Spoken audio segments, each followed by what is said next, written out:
안녕하십니까, 노선우입니다. 9월 6일 월요일 저녁입니다. 지난 주말 미국 시장이 고용지표 부진 속에서 조기 테이퍼링에 대한 우려가 완화되면서 혼조 마감했고요. 오늘 국내 주시장 역시 코스피는 0.07% 정도 강보합권, 그리고 코스닥 지수는 소폭 하락을 하면서 0.08% 하락을 했습니다.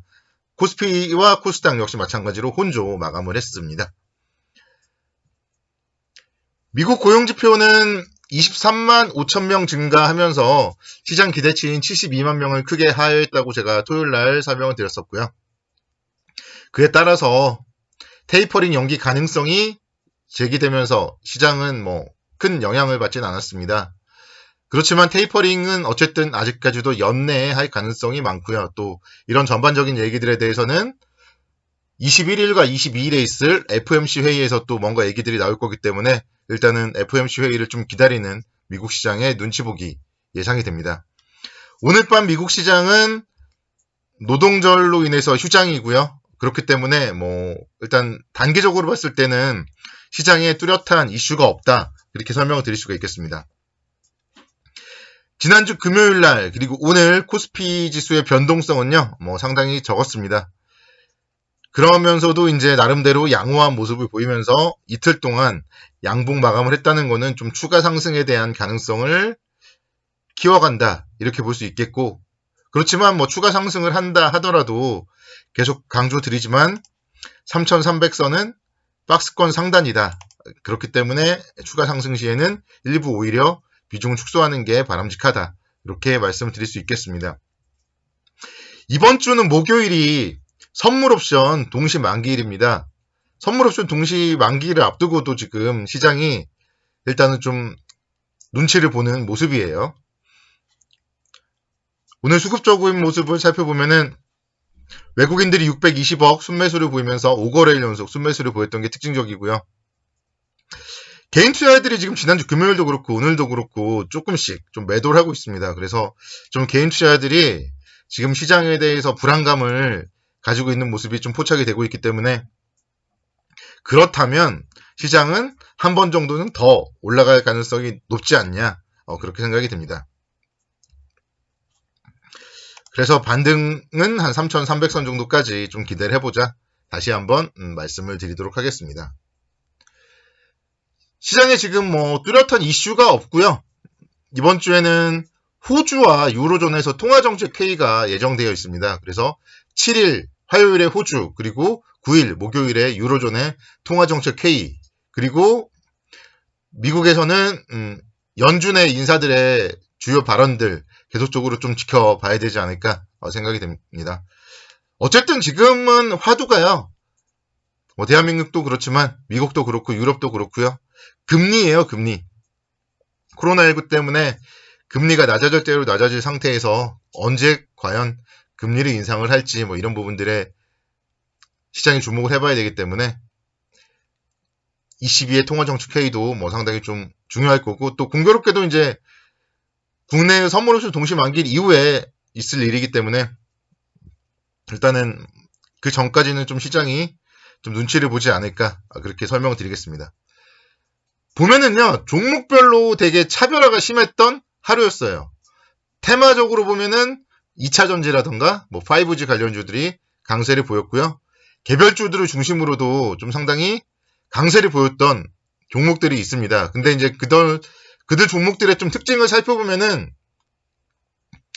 저평가주들이 상당히 많았어요. 그래서 우리가 시장은 안 움직이지만 종목은 저평가 종목을 매수하고 저평가 종목을 보유해야 된다. 이거를 오늘 시장에서 또 깨달음을 주지 않았나. 대표적으로 KCC를 들 수 있어요. 14% 상승을 하면서 44만원입니다. 불과 지난주까지만 해도 34만원, 35만원이었는데 벌써 지난주 대비했을 때도 10만원이 상승을 했어요. 지난주까지도 제가 이제 KCC를 막 설명을 해주면서 지금이라도 사야 된다. 차트상으로 더 올라간다는 신호가 나온다. 이렇게 제가 설명을 드렸었잖아요. 그 얘기라도 듣고 사셨으면은 벌써 9만원, 10만원 주당 수익을 거둘 수가 있는 겁니다. 실리콘 사업에 대한 부분 계속적으로 좀 긍정적인 얘기들이 나오고 있고요. 저평가. 제가 말씀드렸던 부분에 대해서 오늘은 또 이제 하나금융투자에서 리포트가 나왔어요. 현 주가가 PER이 6.5배 수준에 불과하고 PBR은 0.6배 수준에 불과한 절대 저평가 국면이다. 이렇게 리포트가 나왔습니다. 제가 말씀드렸던 가격은 50만 원이잖아요. 근데 이제 50만 원이 10%밖에 남지 않았어요.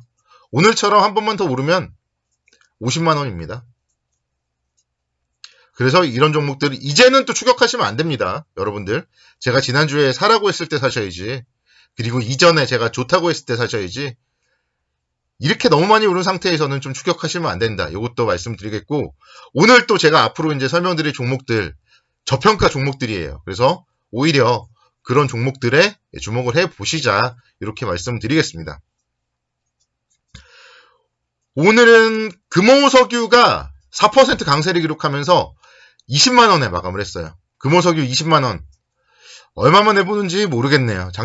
지난 8월 초에 20만 원대에서 급락이 나왔었는데, 사실은 이제 급락을 하다가 그 다음에는 어느 정도 하반 경제성을 보여줬어요.